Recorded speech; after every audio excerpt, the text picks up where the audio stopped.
Hi hello இன்றைக்கி எங்கே இருக்கோன்னு பார்த்தீங்கன்னா பாலாற்றங்கரை ஆஞ்சநேயர் கோயிலில் இருக்கும். காலையில் தான் விரதம் ஸ்டார்ட் பண்ணியிருக்கோம், கங்கணம் கட்டியிருக்கோம். ஸ்டார்ட் பண்ணியிருக்கோம். நான் 48 நாள் ஆச்சு மாலை போட்டு சஷ்டி விரதம் முடிச்சுட்டு அதுக்கப்புறம் தான் விரதத்தை விடுற மாதிரி இருக்குது. இப்போ வந்து கோயிலுக்கு வந்திருக்கோம், சாமி கும்பிட்டாச்சு. இப்போது கோயிலுக்கு வர்றவங்க ஒரு நிமிஷம் யோசிக்க வேண்டிய விஷயம் என்னன்னு கேட்டிங்கன்னா, நம்மளை படைத்ததே கடவுள் தான் இல்லையா? அவருக்கு தெரியாது எந்த விஷயமுமே கிடையாது. எல்லாமே நம்மளோட ஆதி முதல் அந்த வரை எல்லாமே கடவுளுக்கு தெரியும். அவர் தான் நம்மளை படைத்தவர். நல்லது கெட்டது எல்லாமே நம்ம மூலிமா நடக்குது, சரியா? நமக்கு வர்ற கஷ்டம் எல்லாமே நம்மளால தான் நமக்கு வருது, அதுதான் உண்மை. அது வந்து கடவுள் நமக்கு கொடுக்கறது கிடையாது.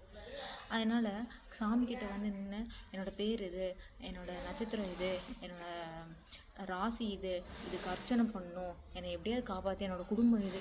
நம்மளோட குடும்பத்தை உருவாக்கி கொடுத்ததே கடவுள் தான். நமக்கு ஒரு நபர் வேணும்னு நமக்கு நம்ம வாழ்க்கையில் கொண்டு வரதே கடவுள் தான்.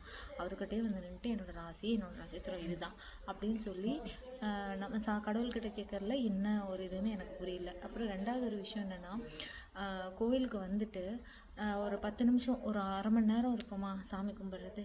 அந்த அரை மணி நேரத்தில் நம்மளால் எவ்வளோ அந்த கடவுளோட அவரோட முகத்தை பார்த்து நம்மளால் கும்பிட முடியுதோ அந்தளவுக்கு கும்பிட்டுக்கணும். அது வந்து நிறைவாகவும் நமக்கு மனசுக்கு ஒரு சந்தோஷமாகவும் நம்ம கஷ்டங்கள் எல்லாத்தையும் மறந்து நம்ம கும்பிடுவோம் கடவுளை, சரியா? அதுதான் உண்மை.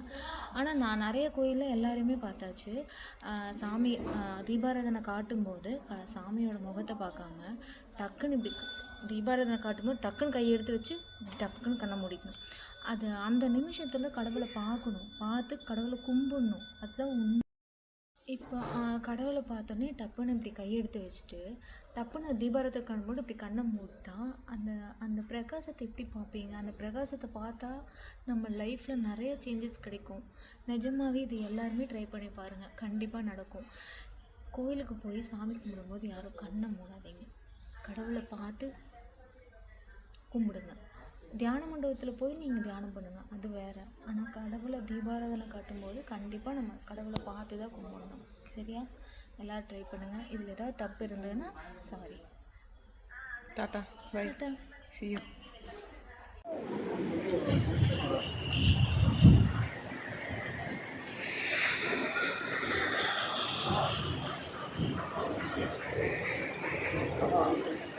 இங்கே பாரு, அந்த பாப்பா மீன் இது போடும்போது எவ்வளோ அழகாக இருக்குது பாரு. இங்கே மீன்